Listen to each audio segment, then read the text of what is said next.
let's call to Mo Howard, who is Mo of Larry Moe and Curly. I think we should be able to take some calls with Mo. Let's see how this goes and see how busy he is, or if I waken him up or something like that. 77 years old, I'm told, is Mo Howard. After talking with Larry Fine last hour, that'll be fun. That's one. Two. She's not home. Hello? Hi, this is Ed Busch of WFAA Radio in Dallas, Texas. Is Mo there? Hello? Mo? Yeah. Hi, this is Ed Busch of WFAA in Dallas. Oh, how are you? How you doing? Were you expecting my call? I think someone gave you a call this afternoon that I might be calling. Yeah. Bob. Bob was his name, right? Yeah, he called. All right, and I do a talk show here, and so many people have had such interest about you fellas. In fact, we just talked with Larry last hour on the show. Yeah? And he gave us a little bit of background on the Three Stooges, and I wonder if we could talk to you for a few minutes. Oh, I guess so. Why not? All right. Now, the one thing I heard that was amazing, and I saw you, I think, on Mike Douglas a short time ago, you're 77 years old. Yeah, a little past. I'm sorry? A little past 77. Oh, how far little, Mo? 4 months past. 4 months past. Oh, well, that's very recent then. I just passed 30. Well, that's okay. You got a long way to go. Well, of course, it depends on the life I lead, right? Well, I guess you're doing all right. Okay, we were talking with Larry about the original series, and someone called up, so let me start off with this. When you guys went out to California to start filming the original Three Stooges comedies, what were you doing in the East? Did you have a comedy act? Oh, yes. In what, vaudeville? Oh, yes, vaudeville. Right along. First, the first trip we made to California to do a picture was we did one for Fox. Right. Did he tell you about Soup to Nuts? No, he didn't. Soup to Nuts. It was written by Rube Goldberg, the cartoonist. Oh, the guy who made all the wild inventions. Yeah. And that was the first movie you did? Well, that was the first one in talkie movies. Oh, you did some silence? I made films in the old silent days, many years ago. Well, how did I guess in New York or in the East Coast it was you, Mo Howard, Larry Fine, and your brother Shemp, right? Right, that's the original three. Okay, now on vaudeville, would you do the same kind of stuff you did later in the movies? Somewhat, only on a not such a large scale. Yeah. You couldn't do a real plot line.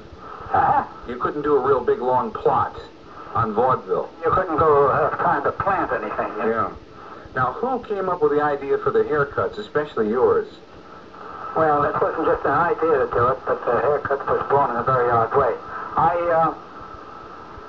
was the fourth boy of a family of 5 boys, and I was supposed to be the girl. In fact, my mother used to wake me up about 20 minutes before the rest to go to school, and she used to make those finger curls on my head. Until I was about 11 years old, I wore curls almost down to my shoulders. Oh, really? And I had to fight my way to school, in school, and back home from school. Didn't you wonder why you were a little different? No, I thought I knew my mother wanted it that way, and I wasn't going to bust up her thought, you know? Okay. But finally I did it. In other words, when I met some fellow that was taller than I, or older than I, and he gave me that sissy routine, then I had a friend called Rusty Johnson. We'd stand back to back and fight them all. Yeah. Until finally, his mother got tired of having him come home with black eyes and a tooth knocked out occasionally. She said she didn't want him to go with me anymore. So he said, look, if you want me for a friend anymore, we got to do something about those girls. So I got a hold of his mother's scissors, and without looking, I cut the job right off all the way around. When I looked in the mirror, that's what it looked like with the haircut. And you kept it all that time? Kept it all that time. What did your mother say?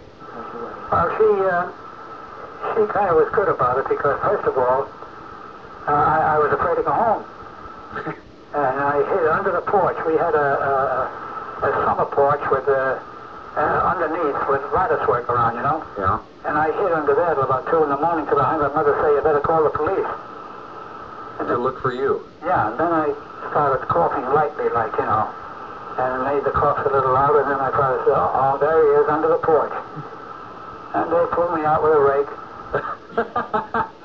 got me inside. My mother took one look at me and said, I knew it was going to happen sometime, and I'm happy it happened. Oh, wow. So you hit for nothing. Yeah. So you just kept it into show business. That's right. It was, how would you describe it? Kind of a 1920 or 1930s Beatle haircut. No, of course, you're putting the Beatles in there. They weren't even born at the time. I agree, but I'm trying to compare it with what was supposedly a revolution in the mid-60s. Mo Howard was wearing what, in the 20s or 30s? Yeah, well, this is a sort of a bedpan haircut. You know, the baby's potties used to be under the bed. Oh, yeah. Put that on your head and cut around. So you had the haircut, you kept it in show business. Your act on vaudeville, Mo, was it mostly slapstick? It was, but there was a lot of funny jokes in between. We found that action was very important, and the tempo was fast. Right. So if they lost a joke, we still covered up with some kind of a slap on the head or a hit in the stomach or something. Right. Oh, Larry said to tell you that he mentioned that you were at your best with your two fingers to poke someone in the eye because you never touched them. That's right. I never went offline with it. Oh, I tell you, I've seen all of your movies 5 times, Mo, and it you know, for all the world, looks like you are poking a guy right in the eye. Oh, yes. They had a great sense of how to take it, you know, by throwing the head back. Right. And Larry found a joke with it. He covered his eyes, said, I can't see. Yeah. I said, what's the matter? He said, I got my eyes closed. Yeah, he was. Oh, yeah. He also did one where he held his finger in his eye, and he says, I got something in my eye, and you'd say, what's that? He'd say, I got my finger. Yeah. And then you punch him, right? Yeah. So you made the first movie, Soup to Nuts. Was that a big success? Yes, quite a good picture. Okay, how did you end up making movies forever? I think it was 24 years of Three Stooges comedies. Did each one just... From there, we went to MGM for a year. Yeah. In 1933. And we made 5 two-reel comedies and 4 feature-length pictures. Made a feature-length for Dancing Lady with Joan Crawford and Clark Gable. Yeah. And Fugitive Lovers with Robert Montgomery and Madge Evans. Made one called Meet the Baron with Jimmy Durante and Jack Pearl. Wow. And made one with Lee Tracy called Turn Back the Clock. And one called Hollywood Party, which was an all-star picture. And did those do well? Huh? Did those do well? Yes, they did very well at the time. 2 of them were in color. But the comedies were in color. In the mid-30s? Yes, sir. Boy, those must have been important movies then. Yes, they were. I'll tell you how it was. Not that we made them, but we saved, they had a few big musicals that MGM had, and they were too long, so they cut 2 musicals out. And we wrote a short around one musical, a color musical, and added some stuff to it and had a short out of it. So we did 2 of them like that. Using the available footage? That's right. Huh. What today they call stock footage. Now, when I guess you left there again, right? Because in 34 you started making the comedies? That's right. We left in let's see, April of 1934, and we opened up at Columbia in June of 1934. Now, were you, at that time, Mo, already, the Three Stooges, were they one of the top groups in America then? Or were you still kind of... I'll tell you what the sequence was. All those comedies were made for the theater, you see. Right. And when although we reached a very fine peak in that element, then the theaters in the South and the Midwest started doing double features. Right. Which cut the comedy out, start to drop away until Columbia released the pictures on TV. Then it really went sky high. Right. So that's... You mean you had more popularity on television than you did on the screen? Oh, yes. Oh, certainly. You couldn't get a 5-year-old kid into the theater. Yeah. And have him enjoy anything. Yeah, but all my 30-year-old friends would love yours. Well, so I say that many we have had thousands of 5, 6, and 7-year-olds that never were in a theater. Yeah. So you can see the advantage of television. You've got the youngsters at home. Our pictures are the finest babysitters in the country. Were these very big productions? I seem to recall in seeing the credits on television that there were very few names mentioned. Well, there was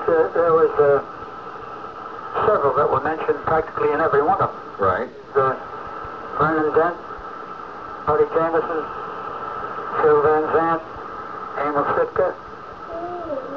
Who's the guy that wrote and produced and directed most of yours? Well, there were several of them. There was Jules White. Yeah, that's the one. Then later on, it was Hugh McCullum, producer, Eddie Burns, director, for about, I'd say 60 of them. He made 194. 194? Yeah. Wow. Now, did you guys get any money at all from after you gave up making the pictures and they ended up going on television?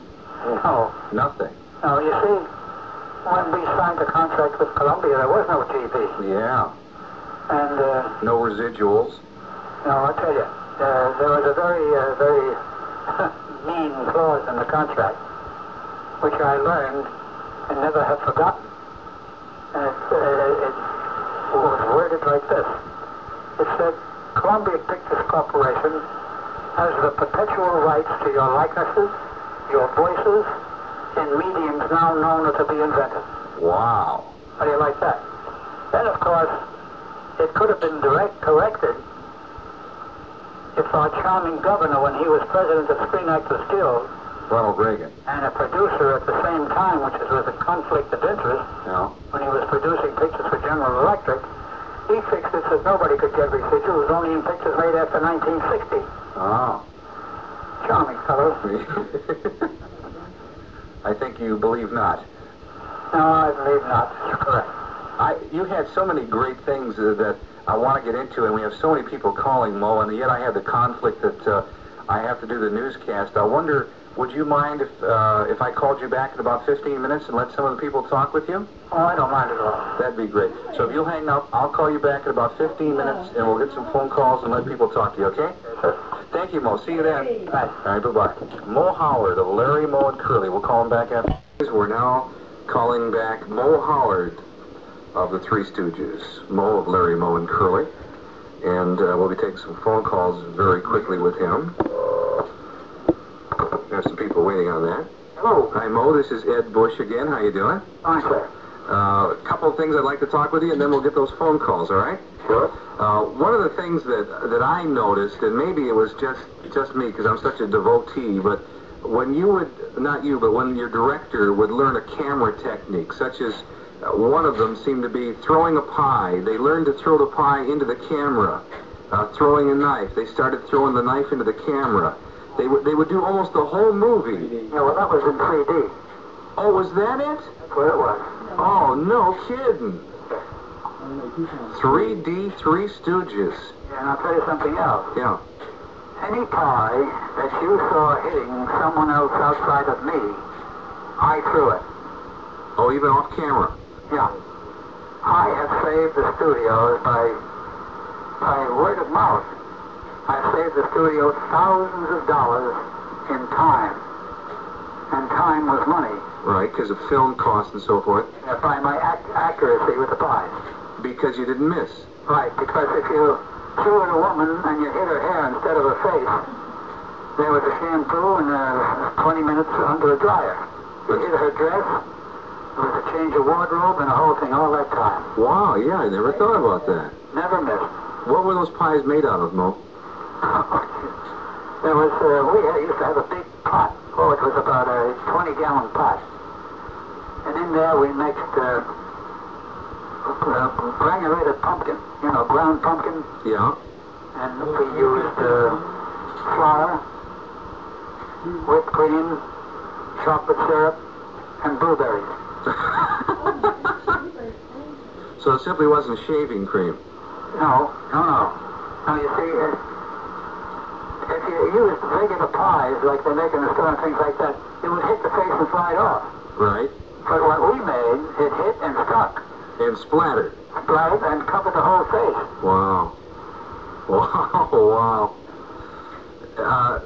These movies you made with the Three Stooges, was most of it ad-lib? Did you just kind of follow a story outline, or was a lot of it scripted? That was basically a story. I see. We used to write a 9-page, what we call the treatment. Yeah. In other words, a layman's word would be an outline. Right. And we would turn that over to two of the finest screenplay writers in the business that we had. One was Felix Adler. Oh, yeah, another name I remember. And we used to do all the subtitles, in the silent pictures for Chaplin and others. Ah. And the other was Clyde Buckman, who was the writer for Hal Lloyd. Right.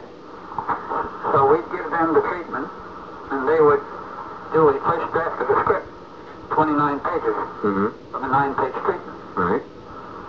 Then we'd give it back and make a second draft, because most of the times they'd have the wrong person saying the wrong words. You couldn't have Larry or Curly use any rough or tough talk to me.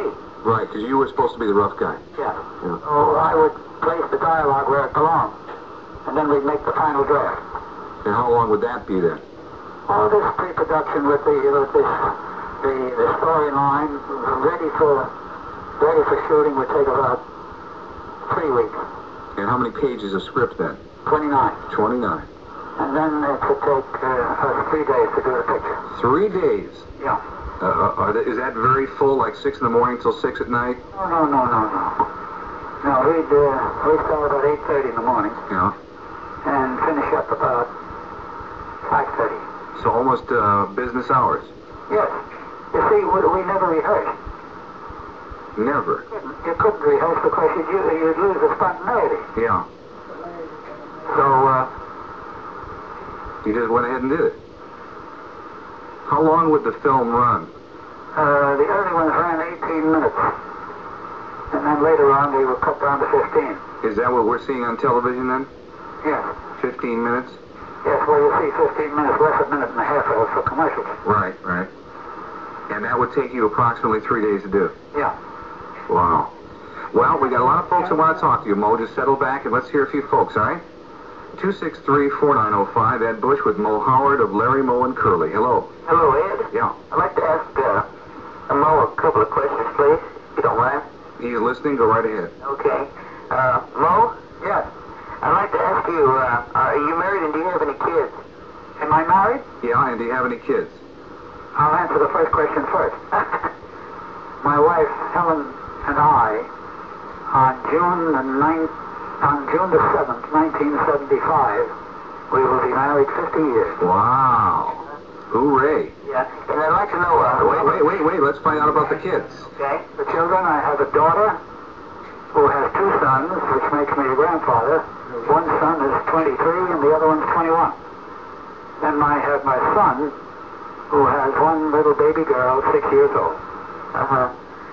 Okay, and I'd like to know, Mo, Robert Blake was on the Tonight Show not too long ago, and he talked about how the directors pushed him around.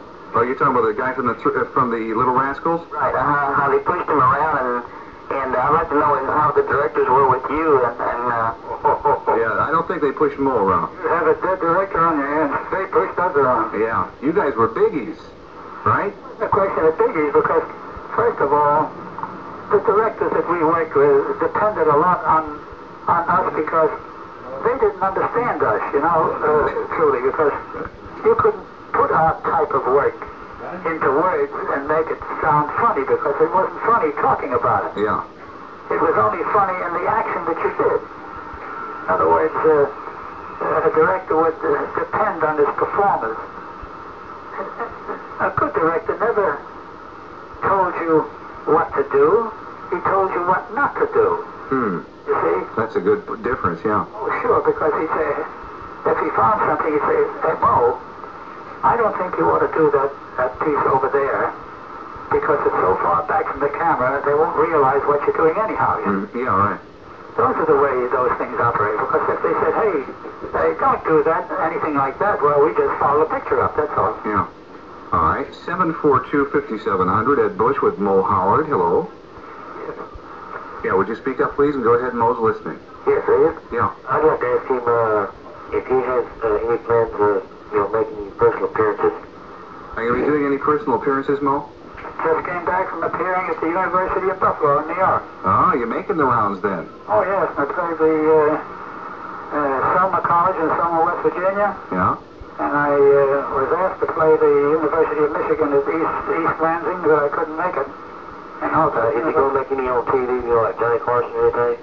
Any television work in the future, guesting and so forth? The first of the year, I'll probably be on Carson and Merv Griffin both. Ah. All right, so you're keeping quite active then. Yes, I've done the fourth Mike Douglas show 2 weeks ago.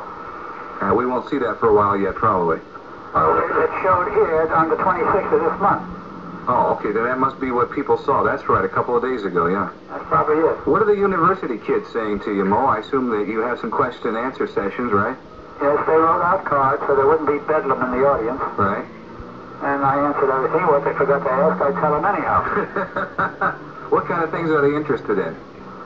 Oh, they want to know how many pictures we made, how did we get into the business, where did the haircuts come from? Oh, the same stuff I'm asking you. Do we ever get hurt? And who writes the stories? And things like that there. You know, a mother called me between when I talked with Larry Fine and talked with you tonight.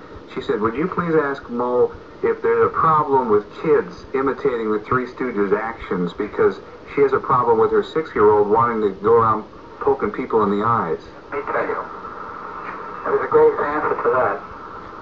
There was a great psychologist, a woman psychologist, when some Parent Teachers Association in Cleveland asked the station, telling the station that we were too rough to the kids. Right. Some of them were copying what the boys did. So the station took it up with this child psychologist and said that she thinks that anything that the Stooges did would bear on the doings of the youngsters. And she said, the only time that will happen is if the child who does that is a problem child, and would be a problem child if he never saw the Stooges. You see? Yeah, so they'd be doing something wrong anyway. So they put the stuff right back on TV. Yeah. Huh. See, well, the problem is this. You take mothers, for instance, where there's a kid in the house and she's playing bridge or having a tea with some women, and the kid comes in and says, Ma, and starts calling her, and she says, oh, please, Johnny, go in and turn on TV. Now, the kid will turn on what he wants to see. Right. And if the mother was... Ma'am? Pardon? I bought this for my niece and nephew. Oh, okay. And they were Janet and Leslie. I suppose Janet would be common and Leslie not, right? Oh, Janet, there was a lot of Janets, but I couldn't find my name. Oh. But we have enjoyed the record, and I just paid a nickel for it. Well, it's a shame you didn't find the big record, the one, the Three Stooges Nonsense Songbook. I wish I could. Is that still out, Mo? Well, somewhere. We made it for Carl. Huh. And they're around somewhere. They're very good. What are they, comedy albums? Huh? Comedy albums? Yeah, we did a couple of them. I'm staring at my wall now and seeing the cover jackets. Yeah. One we made for Golden Records, and one for Carl, and one for somebody else. They probably didn't do a very good distribution job, huh? Carl did a pretty good distribution job, but Golden Records didn't do it so... they could have done much better. They really did great. But the companies that really did great on the merchandising field were people like Fleer's Bubblegum. They sold 14 million packages of the bubblegum with 5 of our pictures in each package. Wow. And the pictures were in color with little jokes underneath the cards. Before I go back to the phones, there's something I asked Larry about it. I'd appreciate your ideas on it. Because you see them all jumbled up, coming through all the different years every day that they're shown, the ones that stand out to me, Mo, are the ones made during World War II. Were the Three Stooges enlisted in some kind of pro-American, anti-Japanese, and German propaganda? Well, we weren't enlisted in it, but we thought it might be a good idea when we wrote the treatment. Right. Well, in 2 of them, I played Hitler. I remember that. Yeah. And they beat you up, of course. One was You Nasty Spy, and the other one was I'll Never Heil Again. I'll Never Heil Again? Yeah. I was particularly interested that the Japs, as of course you called them then, Yeah. and what, Nazis? Yeah. Okay, that was the only time the Three Stooges really were successful against anyone. I guess you made the enemy seem even more foolish than the Three Stooges. Right, we made them ridiculous. Well, our formula was the upsetting of dignity, anyhow. Right. You boys were basically without dignity, right? Yeah, true. All right. 742-5700 at Busch with Mo Howard of the Three Stooges. Hello. Yeah, I'd like to ask two questions. Mo, how was it that you became the leader of the three? It's a little too smart for them. No, I don't know. It just happened to be. It started when I used to do their income tax for them. And every time there was something to do, one would say to the other, "Oh, well, Mo will take care of it." It did. So basically, as the movies came along, you did too. Yes. Next question, sir. Yeah, when was the last picture that y'all made? Don't ever say last. Well, the Most recent. most recent. That's better. Yeah. Well, the most recent hasn't been released yet. It's the one called Kook's Tour, K-O-O-K-S. Kook's Tour. Uh-huh. It's a sort of a travel picture. Who'd you do that for? We did it independently. We made it ourselves. And that's with Larry and you and Curly Joe? That's correct. And that's the end of that picture. That's when Larry got the stroke. Were you able to complete it? Yes, it was completed. I see. Okay. It, Right now, it's being edited right now. oh, I see. So you do plan for an early distribution. We plan, yes.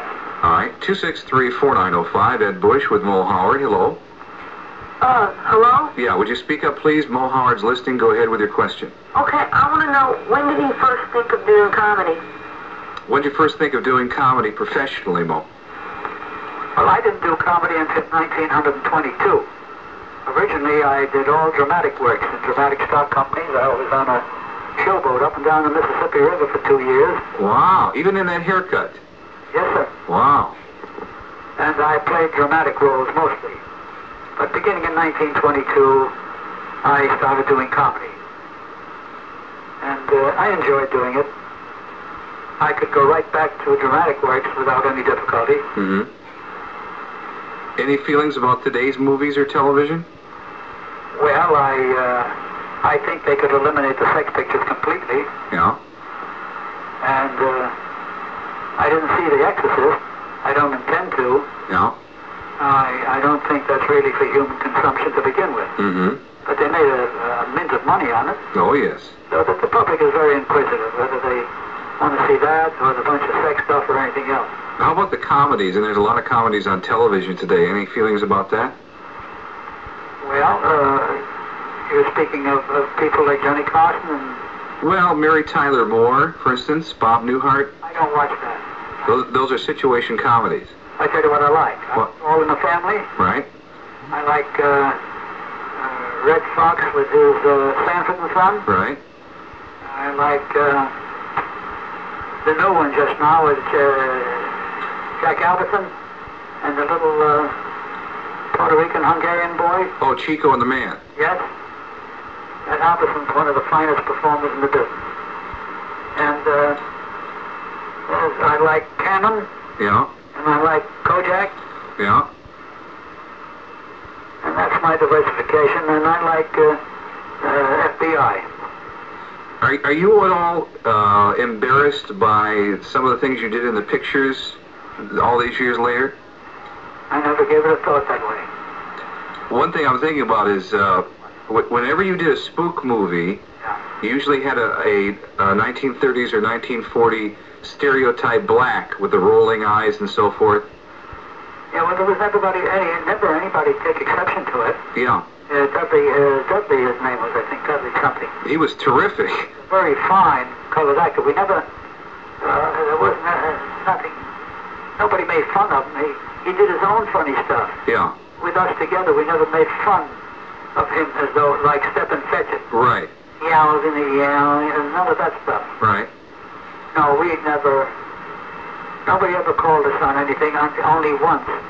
Called on me when I introduced Curly one time in a vaudeville like we did. I called him a introduced him as a Bulgarian refugee. Yeah. And the Bulgarian consul took exception to it. So we did a vaudeville act. Yeah. So they were sensitive even back then. Oh, yes. All right, let's get a few more here. WFAA, Ed Busch with Mo Howard or the Three Stooges. Hello. I'd like to ask Mo a question. Sure, go ahead. Whatever happened to Mr. Slip? Mr. Slip? Yeah. Oh, that's McDonald. Slip McDonald? No, Yeah. he played the part of a character called Mr. Slip. He was a lawyer in one of the shorts we made. Yeah. He was a cheat. I think he passed away. Did you do a lot with him? Yes, we did quite a few with him. You had one guy, and I'm sorry, I can't remember his name. He was a heavy-set, tall fellow. He was in the Nazi movie you talked about, and he played the police chief and the judge. Yeah, well, that's Vernon Dent. Is he still around? No, he passed away. And then there was Bud Jameson. Another one was with us in a bunch of pictures. He passed away.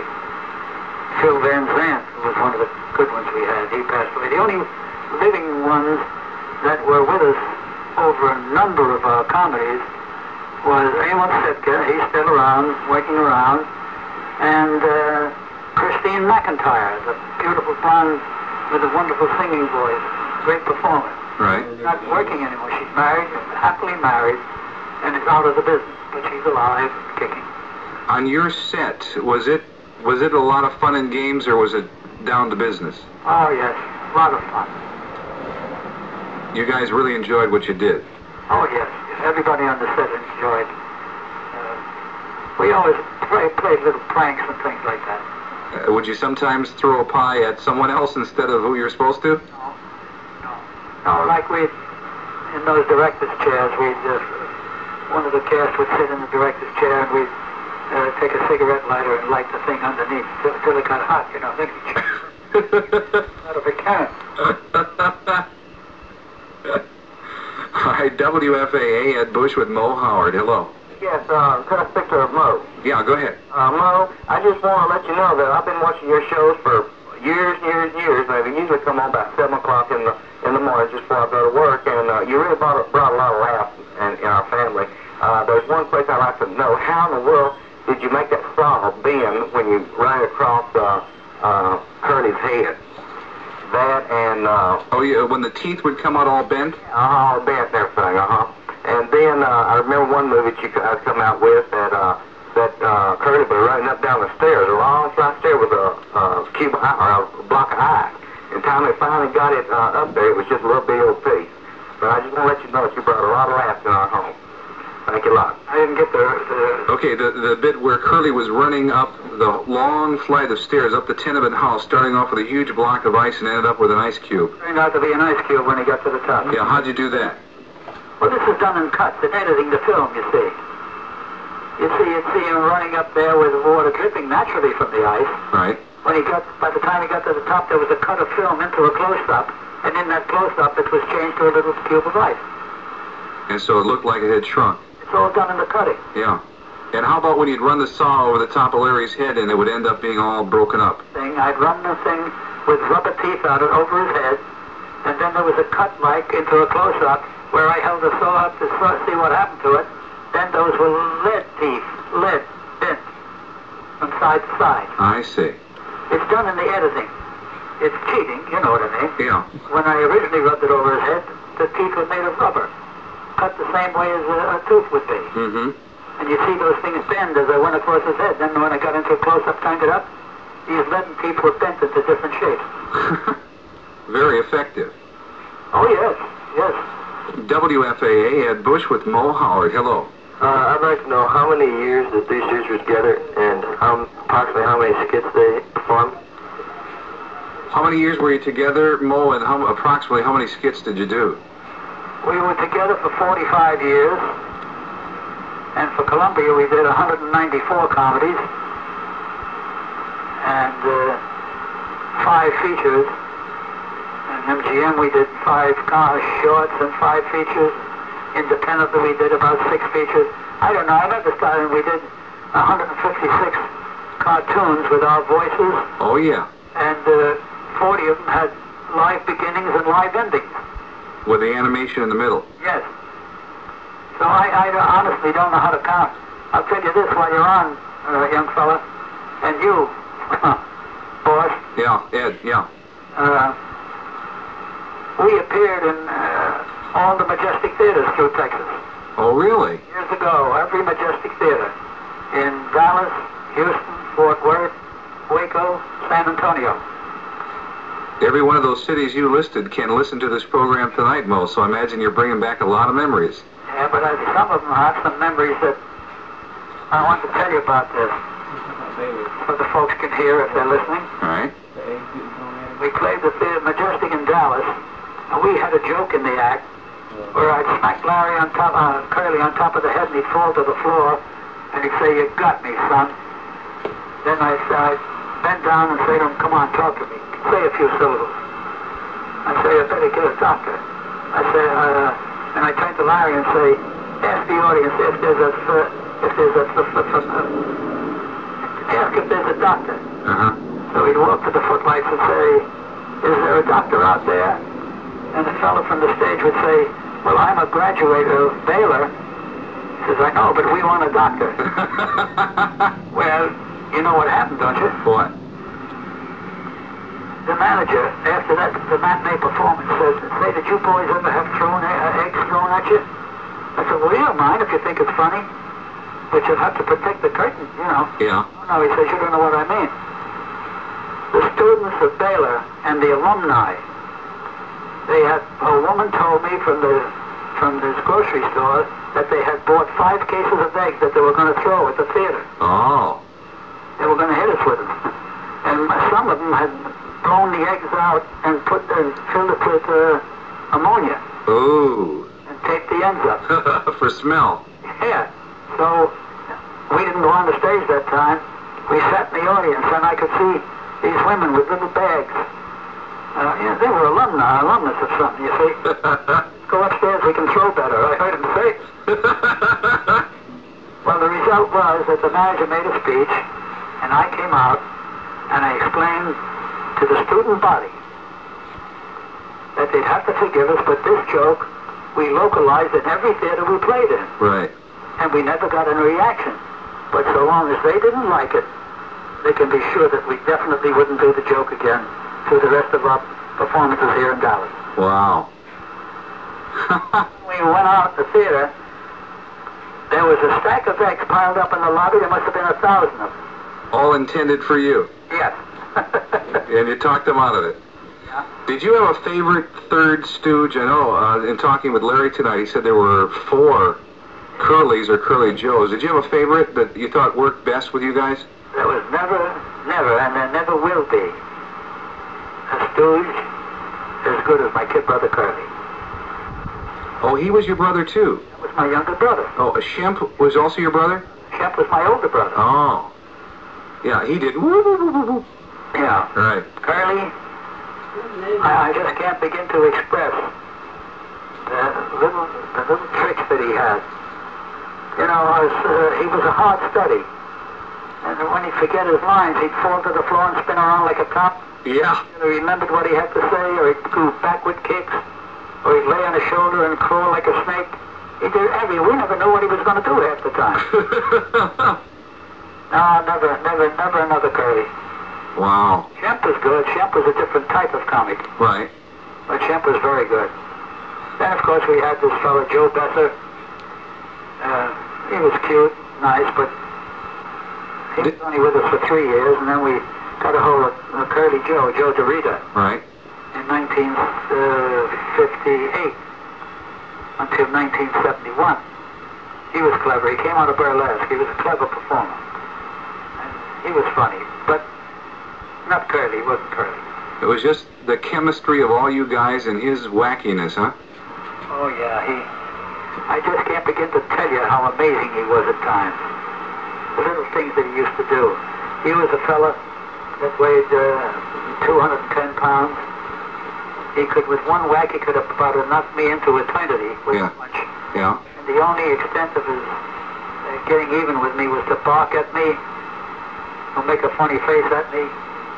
Things like that. Wow. A very gentle person. He'll wave his hand in front of my face. Quite a guy.